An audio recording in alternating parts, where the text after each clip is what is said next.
आणि माजी लोकप्रतिनिधींना, आमच्या महिला भगिनींना अतिशय खालच्या शब्दात, हीन शब्दात त्यांनी त्या ठिकाणी अपमानित करावं. जसं आर्य चाणक्यांनी ठरवलं होतं की चंद्रगुप्तांना मी आता राजा करेन, मी ठरवलं होतं की आता मी चंदूवंशच्या रूपानं या ठिकाणी नवा चंद्रगुप्त आणणार आहे. नमस्कार, झेड प्राईम न्यूजवर पुन्हा आपल्या सर्व आमच्या श्रोत्यांचं एकदा स्वागत आहे. आज आमच्यासोबत उपस्थित आहे बोदवड तालुक्यातील सुप्रसिद्ध आणि सर्वांशी परिचित असलेले डॉक्टर उद्धवजी पाटील. वैद्यकीय क्षेत्रामध्ये एकूण 37 वर्षे जे लोकांसाठी सतत सेवा देत आलेले आहे.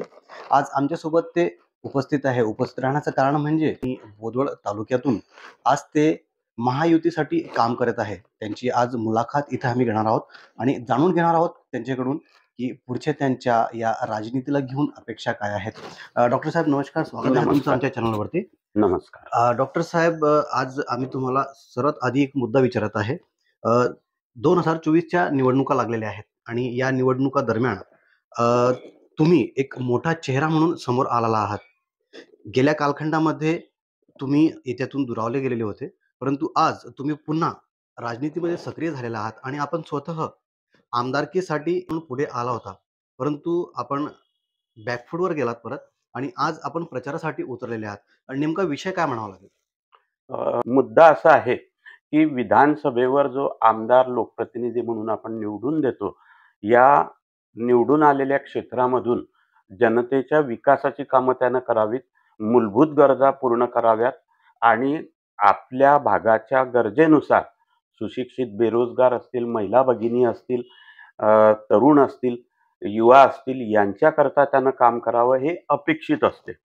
आणि जेव्हा आपण बोललात की आपण बॅकफूटवर आलात, निश्चित मी मनात विचार केलेला होता अगदी कॉलेज जीवनापासून की आपल्याला आयुष्यात एकदा लोकप्रतिनिधी म्हणून निवडून जाण्याचा आपण प्रयत्न करावा. पण ज्यावेळी मी स्वतः तयारी करत होतो निवडणूक लढवण्याची आणि त्यावेळी माझ्या लक्षात आलं की जनतेच्या हिताचं प्राधान्य देणं हे सर्वाधिक महत्त्वाचं असलं पाहिजे.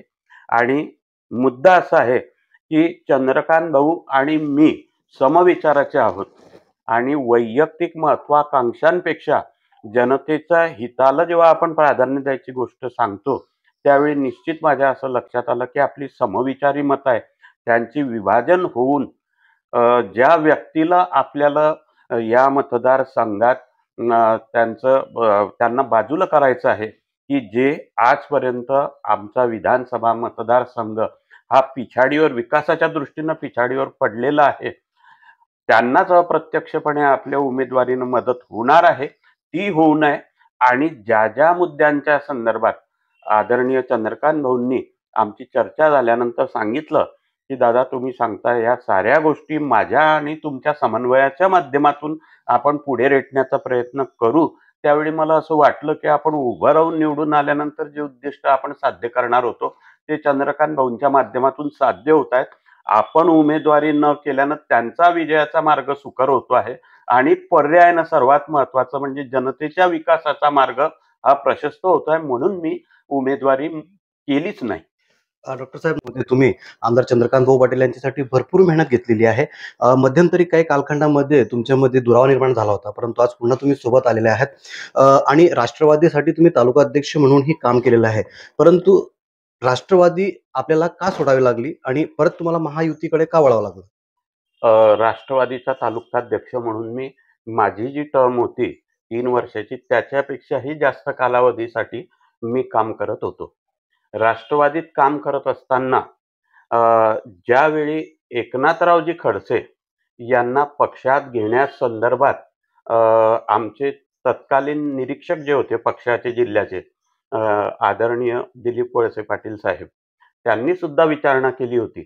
मी एकेकाळी नाथाभाऊंसोबत 2007 पर्यंत काम केलेलं आहे, परंतु अनेक बाबतीत आमचे मतभेद झालेले आहेत. त्या मतभेदांचं कारण मीमांसा जर करायची झाली तर मुळात पक्षांतर्गत लोकशाही असली पाहिजे, सामूहिक नेतृत्व असलं पाहिजे.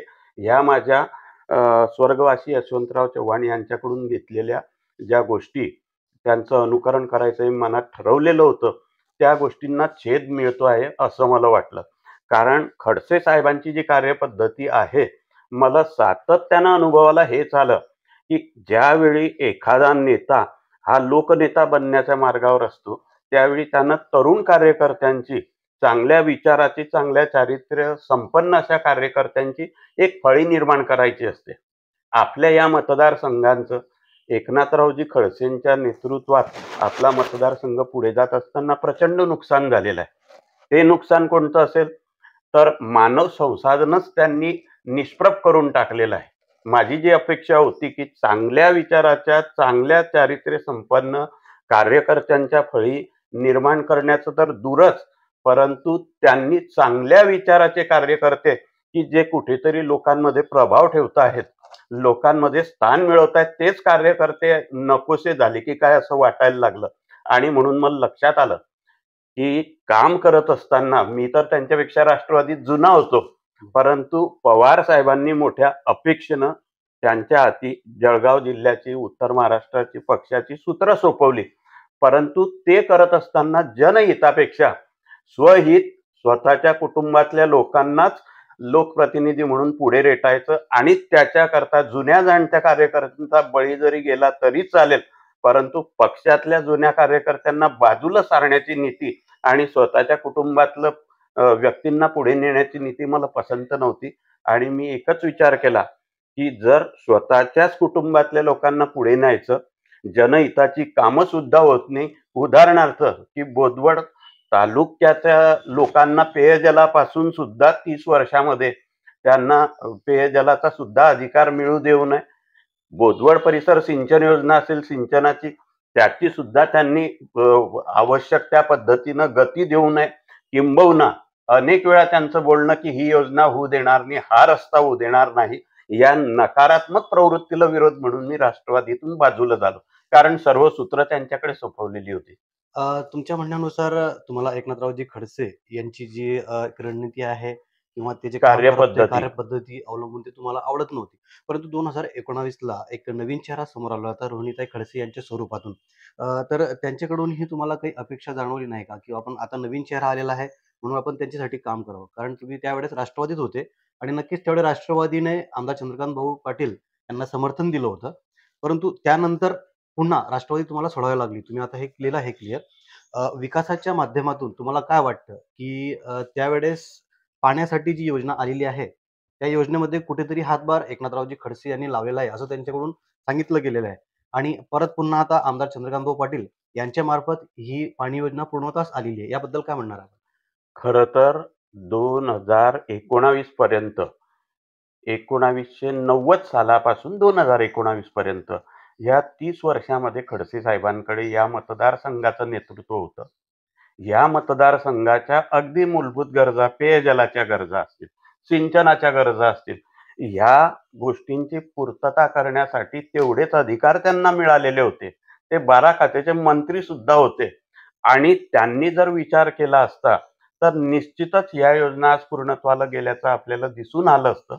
जनतेचं जीवन सुकर झालेलं असतं. परंतु मुद्दा असा आहे, की ज्या ओडीएचे ज्याला आमची जलवाहिनी आम्हाला ब्रिटिशांनी त्यांच्या एका खाजगी चॅरिटेबल संस्थेनं ही योजना ओडीएची 1985 साली हरिभाऊ जावरे, स्वर्गवासी हरिभाऊ जावरे आमदार असताना त्यांनी पाठपुरावा केल्यामुळे खरं तर त्या योजनेची पायाभरणी झालेली होती.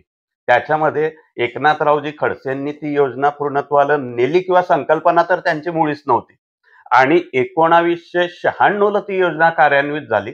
त्यावेळी निश्चितच 1990 ते 96 हा जर कालखंड विचारात घेतला आपण, निश्चित आमदार साहेब एकनाथरावजी खडसे हे नेतृत्व करत होते. पण मुद्दा असा आहे, की त्या योजनेसाठी लागणारं अर्थसहाय्य हे संपूर्ण इंग्लंडच्या ओव्हरसीज डेव्हलपमेंट अथॉरिटी या संस्थेनं दिलं होतं.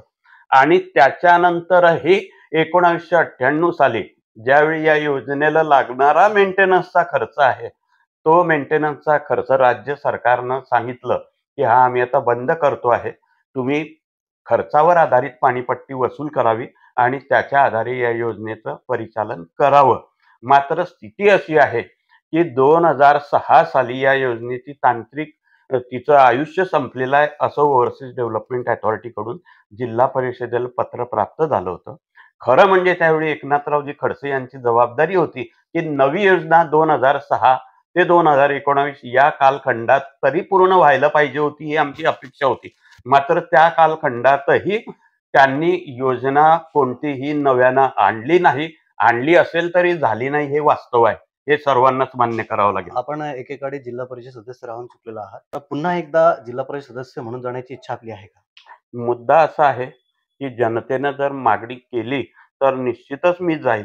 मात्र मी त्या काळात जे काही जिल्हा परिषदेमध्ये काम केलेलं आहे, भत्ता न घेणारा एकमेव जिल्हा परिषद सदस्य म्हणून मी राहिलेलो आहे. अगदी त्यावेळी ज्या जिल्हा परिषद सदस्यांनी मागणी केली होती की जसं आमदारांना मानधन असते, आमदारांना पेन्शन असते, त्याप्रमाणे जिल्हा परिषद सदस्यांना मानधन मिळावं, वाढीव मानधन मिळावं आणि त्यांचा कार्यकाळ संपल्यानंतर आजीवन त्यांना पेन्शन मिळावं, हा जिल्हा परिषदेत ठराव आला होता. परंतु त्याला विरोध करणारा मी एकमेव सदस्य होतो की आम्हाला कोणत्याही प्रकारचं पेन्शन नको. उलट पक्षी मी त्यावेळेस मला मिळणारं मानधन जे आहे ते आत्महत्या केलेल्या शेतकऱ्यांच्या वारसांना माझा तो निधी देण्यात यावा, तसा मी जिल्हा परिषदेचे तत्कालीन सीईओ आस्तिकजी पांडे यांना पत्र लिहून माझा तो संपूर्ण निधी या शेतकऱ्यांच्या आत्महत्या केलेल्या शेतकऱ्यांच्या वारसांना मी दिलेला होता. आणि आपण जो प्रश्न केला इच्छा आहे काय, तर निश्चितच चांगल्या संकल्पना घेऊन नव्या पिढी पुढे एक आदर्श लोकप्रतिनिधी म्हणून आपण नावारूपाला यावं. कारण मी पाहिलंय राजकारणामध्ये की तरुण पिढी जी आहे निश्चित कोणाला तरी आयडॉल मानत असते, आदर्श मानत असते आणि आपला लोकप्रतिनिधी म्हणून जे वर्तन आहे, आपला कार्यकाळ जो आहे त्याच्यापासून नवयुवकांनी प्रेरणा घेऊन चांगल्या विचाराचे जे कार्यकर्ते आहे, आपल्या गावाचं हित पाहणारे कार्यकर्ते ते घडावेत, या दृष्टीनं आपला प्रयत्न असावा म्हणून मी जिल्हा परिषद निवडणूक लढवणार आहे. तर आम्ही माझ्याबरोबर बोदवड गावचे विशेषतः प्रभाग नंबर 11 मधले तेव्हाचा त्याच्या अगोदरचा वार्ड क्रमांक 5 होता. आम्ही अनेक आमच्या महिला भगिनी, अनेक कार्यकर्ते एकनाथरावजी खडसे यांच्या फार्म हाऊसवर त्यांना विनंती करण्यासाठी गेलो होतो की भाऊ 30-30 दिवस 35-35 दिवस आम्हाला पाणी मिळत नाही. कृपा करून तुम्ही पाणी आम्हाला कसं मिळेल या दृष्टीनं आमदार म्हणून तुमची जी नैतिक जबाबदारी आहे ती तुम्ही पूर्ण करण्यासाठी आमचं निदान 3ऱ्या-4थ्या दिवशी तरी पाणी मिळावं ही विनंती करण्याकरता गेलो होतो. खरं म्हणजे ही घटना सांगताना मला अतिशय खेद वाटतो की ज्यांनी मुख्यमंत्री पदाची स्वप्न बघितलेली आहेत, त्यांनी आपल्याच भागातल्या पाणी पेयजल मागण्याकरता आलेल्या आणि माजी लोकप्रतिनिधींना, आमच्या महिला भगिनींना अतिशय खालच्या शब्दात, हीन शब्दात त्यांनी त्या ठिकाणी अपमानित करावं, असा प्रकार त्यांच्या फार्म हाऊसवर झालेला होता. मी गेल्यानंतर तर त्यांच्या कपाळावर आड्या पडल्या होत्या आणि त्यांनी म्हटलं आणि उच्चारण सुद्धा शब्दांचं की काय डॉक्टर कसं काय येणं केलं, म्हणजे मी आल्याचं त्यांना नक्कीच रुचलेलं नव्हतं. परंतु ठीक आहे, ते म्हणे ठीक आहे, तुम्ही म्हणताय पाण्याकरता आलेल्यात महिलांना बोलू द्या. महिलांनी सांगायला सुरुवात केली की भाऊ आम्हाला 1-1 महिना पाणी मिळत नाही, आमची रोजंदारी पडते 2-2 घागरी पाण्याकरता. त्यावेळी त्यांनी बोलू नये ते शब्द ते बोलले की डफडे वाजवा, पाणीपट्टी गोळा करा आणि त्याच्यानंतर मी हे पाणी सुरू करेल. वास्तविक मी त्यांना बोललो की भाऊ डफडे वाजवा वगैरे असं बोलणं आमच्या गरिबाच्या घरच्या महिला असतील, पण त्यांची सुद्धा इब्रत ही आमच्या महिला खासदारांनी एवढीच आहे. कृपा करून तुम्ही असे शब्दप्रयोग करू नये आणि आपण जे बोललात पाणीपट्टी वसूल करा ते काम यांचं नाही, नगरपंचायतीच्या प्रशासनाचं ते काम आहे. तुम्ही त्यांना आदेश द्या. त्यावेळी ते बोलले की तुम्ही बोलू नका. त्याच्यानंतर त्यांनी हे सांगितलं की मी एक योजना आणलेली आहे आणि ती आता कार्यान्वित होईल. मी त्यांना सांगितलं की भाऊ 2006 पासून ही योजना कालबाह्य झाल्यानंतर आज 2019 सुरू होऊन 6 महिने झालेले आहेत. अशा परिस्थितीत नवी जी योजना तुम्ही म्हणताय ती कार्यान्वित व्हायला पाहिजे होतं आणि नव्या योजनेचं पाणी आम्हाला प्यायला मिळायला पाहिजे होतं. त्यावेळेस त्यांनी सांगितलं की बोलू नका. अनेक वेळा बोलू नका, अनेक वेळा सांगितल्यानंतर मात्र मी अतिशय चिडून गेलो आणि त्यांना सांगितलं की भाऊ मी खाजगी काम घेऊन तुमच्याकडे आलेलो नाहीये. लोकांचा प्रश्न आहे आणि आज तुम्ही आमदार आहात म्हणून लोक तुमच्याकडे येत आहेत. आमच्या महिला भगिनी त्रस्त होऊन तुमच्याकडे आलेल्या आहेत आणि तुम्ही उद्या लोकप्रतिनिधी नसले तर कोणी येणार नाही, हे तुमचं कर्तव्य आहे. पाणी पाजणे हे तुमचं पहिलं आद्य कर्तव्य आहे, ते तुम्ही पार पाडावं. त्यांनी सांगितलं बोलू नका. म्हटलं ठीक आहे, तुमचं हे बोलणं जर अतिशय सत्यावर आधारित असेल तर गांधी चौकात आपण सभा घेऊया, त्या सभेत तुम्ही यावं हे मी विनम्रपणे सांगितलं. आणि त्या सभेमध्ये तुमचं जर खरोखर बोलणं योग्य असेल तर हेच बोलणं तुम्ही रिपीट करा, मी त्याचा प्रतिवाद करेन. आणि मी निघून आलो. म्हणजे एवढा अपमानास्पद प्रसंग राजकीय जीवनात लोकप्रतिनिधी म्हणून जगत असताना कधीही आला नाही. आणि त्याच्यामुळे मी एक ठरवलं की जसं आर्य चाणक्यांनी ठरवलं होतं की चंद्रगुप्तांना मी आता राजा करेन, मी ठरवलं होतं की आता मी चंदूवंशच्या रूपानं या ठिकाणी नवा चंद्रगुप्त आणणार आहे. नक्कीच डॉक्टर साहेब, तुम्ही तुमच्या मनातल्या भावना बोलून दाखवलेल्या आहे आमच्याजवळ, की नेमकं कारण काय आहे राष्ट्रवादी सोडण्याचं. आणि आता ह्या येणाऱ्या काळामध्ये तुम्ही पुन्हा एकदा सक्रिय झालेला आहात महायुतीसाठी, आणि आमदार चंद्रकांतभाऊ पाटील यांच्यासाठी तुम्ही काम करत आहात. अजून नवीन काय उद्दिष्ट तुम्ही ठेवणार आहात, आणि कसा विकास व्हावा बोदवडचा? कोणता विकास थांबलेला आहे? काय म्हणणार आपण जनतेसाठी? जेव्हा आपण बोलतो आहोत की बोदवडचा विकास कसा व्हावा, तर पेयजलाच्या योजना पूर्णत्वाला जाणे, सिंचनाच्या शाश्वत योजना चालू होणे, आमच्या भागात जी बेरोजगारी आहे, इथल्या रोजगारांना याच ठिकाणी रोजगार उपलब्ध व्हावा या दृष्टीने प्रयत्न करणे, इथल्या आमच्या मुली ज्या असतील, युवती ज्या असतील, त्यांना शिक्षण कामी आपल्या एखाद्या संस्थेच्या माध्यमातून त्यांना मदत करणे, ज्या कामी की चंद्रकांत भाऊ सुद्धा मदत करणार आहेत. अशा पद्धतीचे नवनवीन धोरणं, शेतकऱ्यांचे हिताचे धोरणं असतील, की शेतकऱ्यांना त्यांच्या शेतात शिवरस्ते जे असतील खराब झालेले असतील, शेतात जाण्याकरता रस्ते नाहीत, पावसाळ्यामध्ये चिखल झाल्यानंतर तिथून बैलांना सुद्धा चालता येत नाही, बैलगाड्या फसतात.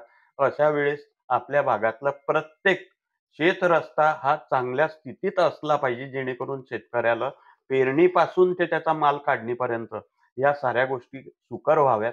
त्याच्यानंतर आपल्या भागामध्ये MIDC होऊन आणि नवनवीन प्रकल्प यावेत. आज आपण पाहतो की नितीनजी गडकरींनी आपल्या राज्यामध्ये रस्त्यांचं जाळं विणलेलं आहे. गेल्या 10 वर्षापूर्वीचं चित्र जर आपण पाहिलं तर कोणी कल्पना केली नसेल की एवढे चांगले रस्ते आमच्याकडे होतील. आणि हे होत असताना मनात नेहमी कल्पना येते की ठाणे, पुणे, मुंबई या भागांचा विकास जो होतोय, तर तो एखाद्या व्यक्तीला शरीरावर सुदृढपणा नाही तर सूज यावी त्या पद्धतीनं तो विकास आहे. आणि विकासाच्या करता लागणारं जे इन्फ्रास्ट्रक्चर असते, मूलभूत गरजा ज्या असतात, रस्ते, वीज, पाणी, तर त्याच्यापैकी रस्ते आपल्याकडे झालेले आहेत. तर डॉक्टर साहेब, त्या संदर्भात हा जो मुद्दा उपस्थित केलेला आहे, नक्कीच रस्ते आणि वाहतूक जर होत असली तर मार्गक्रमण झाल्याने विकास होतो. परंतु बोदवड शहर जर बघितलं आपण, तर अतिक्रमणाचे जाळे इतके पसरलेले आहे, आणि त्यामुळे जे हायवेचे जे रस्ते आहेत ते आता नक्कीच बायपास जाणार आहे. एकदा रस्ते बायपास गेले की शहराचा विकास खुंटणार आहे. याबाबत काय म्हणणार तुम्ही? आपल्याला बोदवड हे शहर जुन्या घाटणीचं आहे. पूर्वी आपण जर पाहिलं तर बोदवडला एक ऐतिहासिक महत्व होतं. मी ज्या परिसरात राहतो, मस्जिदच्या समोरचा जो परिसर आहे तो किल्ला परिसर म्हणून ओळखला जायचा.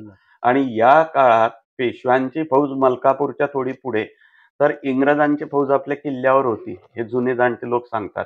आणि जुनं गाव असल्यामुळे वाहनांची संख्या प्रचंड वाढली आहे, लोकसंख्या प्रचंड वाढली आहे. पूर्वीची जे काही आवश्यक एवढ्या रुंदीचे रस्ते वाटत होते लोकांना, ते आता अरुंद पडतायत, ही वस्तुस्थिती आहे. मात्र आम्हाला एकच आहे की वेळ प्रसंगी आम्हाला बायपास जरी करावे लागले, ते करणं क्रमप्राप्त आहे. आमच्या ज्या काही MIDCच्या माध्यमातून येणाऱ्या फॅक्टरी राहणार आहेत, आज आमच्या बोदवड परिसरात जिनिंग मोठ्या संख्येनं आहे. आणि बायपास जर झाले तर निश्चितच त्या रस्त्यांवर सुद्धा छोटंसं काय होईना औद्योगिकरण करून आमच्या तरुणांचा सुरतला जाणारा, मुंबई, पुणे इकडे जाऊन तिकडे निकृष्ट जीवन जगणं, ज्याच्या की जीवनाचा स्तर जो आहे खालचाच आहे, तर याच ठिकाणी आमच्या युवकाच्या हाताला कामं निश्चित मिळतील. आणि या अनुषंगानं मला एकच सांगायचं आहे की नितीनजी गडकरींनी जे रस्ते केले ते काही वाहतुकीचे, प्रवासाचेच मार्ग नाही, तर ते विकासाचे राजमार्ग आहेत. आणि म्हणून माझी जी कल्पना आहे की ठाणे, पुणे, मुंबई इकडे जी व्हर्टिकल ग्रोथ होते आहे, लॉन्जिट्युडनल ग्रोथ होते, उभी फक्त प्रगती होते, ती आडवी प्रगती जी की आमच्या मुक्ताईनगरपर्यंत, बोदवडपर्यंत आली पाहिजे. अनेक प्रस्थापित होणारे जे आमचे उद्योग आहेत, ते आमच्या बोदवडसारख्या तालुका लेव्हलपर्यंत तरी यावेत आणि अशा दृष्टीनं झालेल्या रस्त्यांच्यामुळे, उभारल्या गेलेल्या इन्फ्रास्ट्रक्चरमुळे निश्चितच त्याला हातभार लागेल, असं मला वाटते. प्रश्न विचारतो की काय वाटतं तुम्हाला, याची सत्ता कोणती येणार आहे, महायुती का महाविकास आघाडी? निश्चितच लोकसभेच्या निकालानंतर थोडंसं लोकांना वाटलं होतं किंवा काही म्हणजे महाविकास आघाडीच्या लोकांनी जाणीवपूर्वक ढोल बडवायला सुरुवात केली होती, की महाराष्ट्रात सत्ता येण्याच्या दृष्टीनं आमची वाटचाल आहे. परंतु नाही. एकनाथराव शिंदेंनी 2.25 वर्षापूर्वी मुख्यमंत्री झाल्यानंतर, त्याच्यापूर्वी उद्धव ठाकरेंचं सरकार होतं. एकीकडे उद्धव ठाकरेंचं जे सरकार होतं ते सुद्धा घराणेशाहीलाच पुढे नेणारं सरकार होतं. एकनाथरावजी शिंदे, आमचे चंदूभाऊ तर सोडा, परंतु एकनाथरावजी शिंदे की ज्यांनी बाळासाहेब ठाकरेंच्या खांद्याला खांदा लावून शिवसेना वाढवली, शाखा प्रमुख ते मुख्यमंत्री ही वाटचाल करताना निश्चितच त्या माणसानं आपली गुणवत्ता सिद्ध केलेली आहे. त्यांच्यासारख्या व्यक्ती ज्यावेळी मातोश्री वन कोविडच्या पिरियडमध्ये उद्धवजी ठाकरेंकडे की आपली कामं रखडलेली आहेत, आपल्या मतदारसंघामधल्या आमदारांच्या तुम्ही बैठका घ्या, त्यांचे प्रश्न जाणून घ्या. भलेही तुम्ही आता या मातोश्रीच्या राजमहालात बसून राज्यकारभार पाहत असाल, तरी सुद्धा तुम्ही आमदारांचं म्हणणं ऐकून घ्या आणि बसल्या बसल्या जे काही तुम्हाला आदेश द्यायचे आहे त्याच्यावर सह्या करा. मात्र हे होत असताना एकनाथरावजी शिंदेंना अपमानित केल्या गेलं, चंदूभाऊंसारख्यांना अपमानित केल्या गेलं आणि तदनंतर सातत्यानं होणाऱ्या अपमानातून राज्याचा विकास सुद्धा रखडलेला आहे. आपल्याला काम करायला वावनी लोकांपर्यंत जावं तर कसं जावं, हा प्रश्न या सर्वांसमोर एकनाथरावजी शिंदेपासून आमच्या चंदूभाऊंसमोर उभा राहत असे. आणि विकास कामं तर झाली पाहिजेत आणि म्हणून एकनाथरावजी शिंदे साहेबांनी जे काही 40 आमदार त्यांच्या समवेत आले, हे अनेक अपमान सहन केल्यानंतर जनतेची होत नसलेली कामं कुठेतरी त्याला विकासाचं चक्र पुन्हा गतिमान करण्याकरता सारे हे एक दिलानं विचार करणारे लोक एकत्र आले आणि त्याच्यामधून एकनाथराव शिंदेच्या सरकारची स्थापना झालेली आहे.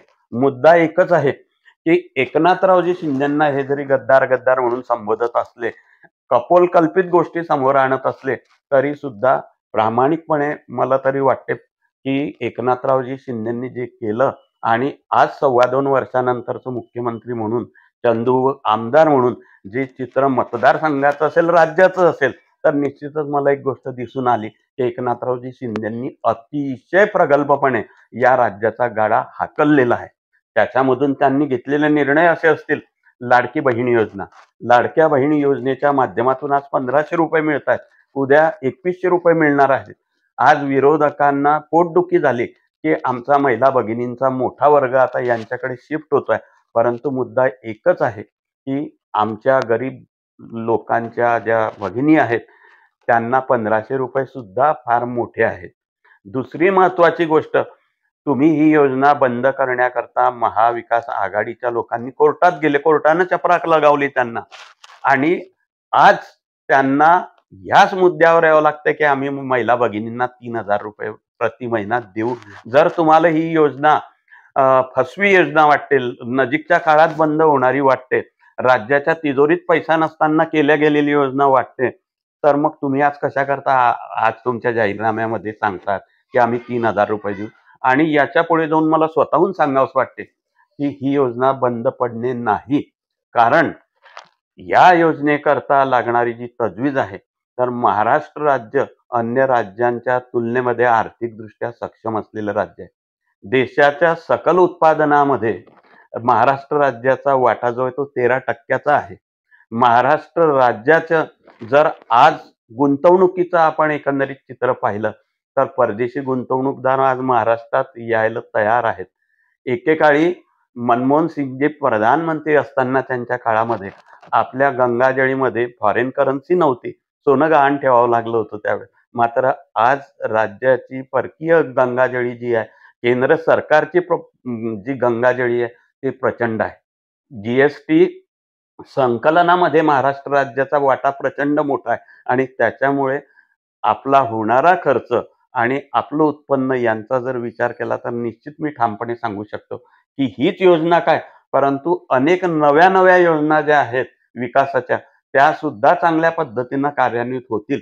आणि गेल्या काही महिन्यांमध्ये, विशेषतः वर्षभरामध्ये लोकांनी हेच अनुभवलेलं आहे की जनतेच्या हिताचे निर्णय शिंदे साहेबांच्या नेतृत्वाखालच्या सरकारनं, महायुती सरकारनं घेतल्यामुळे आज जे काही चित्र रंगवलं जात होतं महाविकास आघाडीकडून की आमचं सरकार आहे, ते चित्र आज दिसत नाही.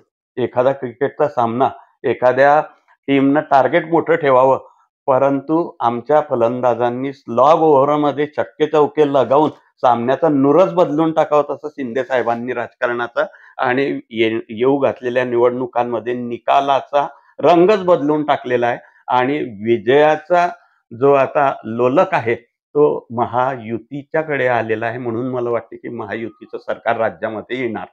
नक्कीच तुम्हाला एक प्रश्न अजून विचारायचा वाटतो आहे की मागच्या कालखंडामध्ये 2019ला राष्ट्रवादी आणि अन्य घटक पक्ष काँग्रेस यांच्या सहित पाठिंबा दिला गेल्याने 2000च्या आत विजय प्राप्त केला होता आमदार चंद्रकांतभाऊ पाटील यांनी. परंतु आज परिस्थिती अशी आहे की राष्ट्रवादी वेगळी लढत आहे, सोबत काँग्रेस आहे, घटक पक्ष आहे आणि एकीकडे शिवसेना आणि भाजप आहे. काय वाटतं तुम्हाला, ही लढत कशी होणार आहे? लढत जरी रंगतदार होणार असली तरी मला असं वाटते की चंद्रकांत भाऊ हे फार मोठ्या फरकानं निवडून येतील. त्याचं कारण आहे, हे आमदार म्हणून काम करत असताना त्यांनी साऱ्या समाजाच्या लोकांना एकत्र घेऊन आणि काम केलेलं आहे. अगदी आमचे मुस्लिम बांधव असतील, आमचे दलित बांधव असतील, या सर्वांना, आदिवासी बांधव असतील, माळी, कोळी, साळी, वंजारी, तेली, अगदी छोटे छोटे घटक जे असतील, या सर्वांना, धनगर समाज असेल, मराठा समाज असेल, या सर्वांना एकत्र घेऊन चालण्याची त्यांची भूमिका दिसून आलेली आहे. उलट पक्षी आमचे प्रतिस्पर्धी जे आहेत ते, तर मुद्दा असा आहे की त्यावेळी 5 वर्षापूर्वी भाजपा विरुद्ध राष्ट्रवादीनं पुरस्कृत केलेले, काँग्रेसनं पुरस्कृत केलेले उमेदवार अपक्ष म्हणून चंद्रकांत भाऊंनी निवडणूक लढवली. मात्र त्याच्यानंतर परिस्थिती अशी झाली की सहकारी संस्थांच्या निवडणुका असतील, विशेषतः आमच्या भोजवड कृषी उत्पन्न बाजार समिती, की जी राज्यामध्ये कार्यक्षेत्राच्या दृष्टीनं सर्वात मोठी कृषी उत्पन्न बाजार समिती आहे, त्या निवडणुकांमध्ये एकनाथरावजी खडसेंना विधानसभेला काँग्रेसचा पाठिंबा हवा असतो, लोकसभेला काँग्रेसचा, राष्ट्रवादीचा पाठिंबा हवा असतो. मात्र परिस्थिती अशी आहे की कृषी उत्पन्न बाजार समितीच्या निवडणुकीमध्ये आमच्या काँग्रेसच्या पक्षाच्या पदाधिकाऱ्यांनी, मित्रांनी त्यांना सांगितलं की बुवा आम्हाला निदान 2-1 जागा तरी द्या. तर त्यांनी अतिशय उद्दामपणे त्यांना उत्तर दिलं होतं काँग्रेसच्या आमच्या लोकप्रतिनिधींना, पदाधिकाऱ्यांनी, की तुमचं काय अस्तित्व आहे की मी तुम्हाला जागा देऊ. आज हा विचार त्यांनी करावा आणि अशाच पद्धतीनं काँग्रेस असेल, राष्ट्रवादीचे जुने जाणते कार्यकर्ते जे असतील, की आज सन्माननीय रोहिणीताईंना राष्ट्रवादीनं उमेदवारी दिली. मात्र ही उमेदवारी जाहीर करताना कुठेतरी पक्षातल्या जुन्या जाणत्या कार्यकर्त्यांना विश्वासात घेऊन आणि सहमतीनं त्यांची उमेदवारी जाहीर केली असती तर वेगळा प्रश्न असता. परंतु जुन्या कार्यकर्त्यांना डावलून नव्यानं आलेल्या सन्माननीय रोहिणीताईंना राष्ट्रवादीची उमेदवारी देणं हे सुद्धा राष्ट्रवादीच्या कार्यकर्त्यांना रुचलेलं नाहीये. पुन्हा महत्वाची गोष्ट की लोकसभेच्या निवडणुकीमध्ये एकनाथरावजी खडसेंनी सोयीचं राजकारण केलं. सुनबाईंना उमेदवारी मिळाली म्हणून तिकडे पाठिंबा, त्याच्यानंतर मुलीला उमेदवारी मिळावी म्हणून राष्ट्रवादीमध्ये. तर हे लोकांना मुळीच रुचलेलं नाहीये आणि कार्यकर्त्यांना डावलायचं आणि आपल्याच घरातल्या लोकांना सर्व कोणत्याही पक्षातून उमेदवारी मिळो, मात्र ते मिळून निवडून आणण्याकरता जनतेला साथ घालणं. तर आता जनता, आता राष्ट्रवादी काँग्रेसचे अनेक लोक, काँग्रेसचे संपूर्ण लोक या त्यांच्या साधेला प्रतिसाद देणार नाही, ही काळ्या दगडावरची रेघ आहे. आणि म्हणून मला निश्चित वाटते की जनतेला सुद्धा अनेक बाबी रुचलेल्या नाहीये खडसे साहेबांच्या राजकारणातल्या. आणि त्याचं प्रत्युत्तर म्हणून आमचे जे आज पक्ष महाविकास आघाडीतही दिसत असले तरी त्या पक्षाच्या विचारधारीचे मतदार आणि जनता हे निश्चितच त्यांना धडा शिकवल्याशिवाय आणि चंद्रकांत भाऊंना मोठ्या फरकानं निवडून आणल्याशिवाय राहणार नाही. नक्कीच धन्यवाद डॉक्टर साहेब. तुम्ही आम्हाला खूप छान मुलाखत दिलेली आहे. डॉक्टर साहेबांनी एक सनसनीखेज मुलाखत दिलेली आहे. आपण बघितलेलं आहे. डॉक्टर साहेबांनी विश्वास व्यक्त केलेला आहे, की यावेळेस पुन्हा मुक्तानगर विधानसभा क्षेत्रामध्ये एकदा महायुतीची सत्ता येईल आणि आमदार चंद्रकांत भाऊ पाटील हे मोठ्या फरकाने विजय प्राप्त करतील, असा विश्वास त्यांनी व्यक्त केलेला आहे. तर वेळोवेळी या संदर्भातील घडामोडी आम्ही आपल्यासमोर झेड प्राईम न्यूजच्या माध्यमातून व्यक्त करणार आहोत. कॅमेरामन आसिफ सह जिया शेख, झेड प्राईम न्यूज, बुधवाड.